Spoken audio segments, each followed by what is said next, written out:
saí de casa muito cedo, né? E já havia uma sequência na minha família. Minha irmã mais velha se tornou professora, a segunda mais velha também se tornou professora. A minha irmã mais velha, inclusive, ela me deu a formação como professora quando a escola me chamou para trabalhar. E aí foi uma coisa mais natural, porque, enfim, eu era um menino de 16 anos de idade, assim, solto no mundo, e precisava de sustento também. E a escola me acolheu, né? A educação me acolheu de uma maneira muito generosa. Graças a Deus a educação me acolheu. Já ouvi de algumas pessoas assim, nossa, mas por que você não tentou outra coisa? Mas é que eu fui muito feliz sendo professor. Não deu grana, eu tenho esse jeitão assim de sempre ter um carro velho e tudo mais. Nós até produzimos, eu e o Macaj, um memezinho de internet, né? Que eu tenho uma vontade danada de vencer na vida, mas o charme de estar sempre lascado é insuperável. Essa é boa, hein?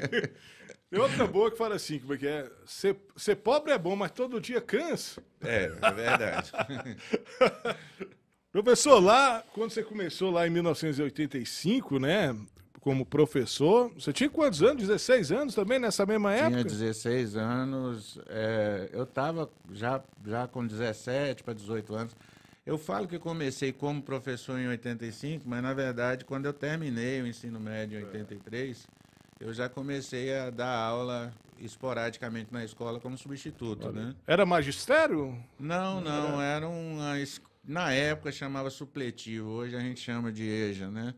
Era uma escola de supletivo. Os alunos eram muito mais velhos que eu, graças a Deus, porque algumas alunas me adotaram como mãe na época, porque eu só vivia lascado mesmo, assim, para Pois é. alimentação, para roupa, essas coisas, elas me ajudaram muito. E é isso que eu vou perguntar, assim, quais foram os principais desafios, né, nesse início da carreira, professor?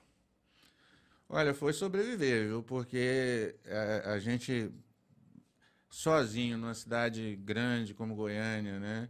Morando ali naquela região central e tendo que fazer arte, que era uma coisa que me puxava o tempo todo, lutar pela sobrevivência, fazer faculdade, é, enfim, não era fácil.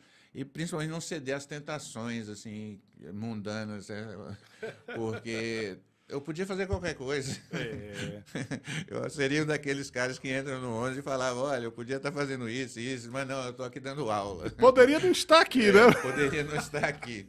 Passei perto disso aí também. Ah, que bacana. Professor, e aí, foi natural ir para a língua portuguesa? Olha, a minha formação original, Fernando, é em História e Geografia.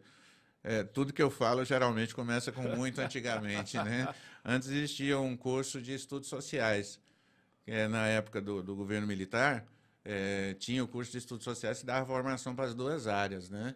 Aí depois houve um desmembramento para História e Geografia. Então a gente fazia a licenciatura curta em estudos sociais e ficava automaticamente licenciado, né? Para Educação Moral e Cívica, Organização Social e Política do Brasil, Geografia, História. Então, minha formação inicial é essa.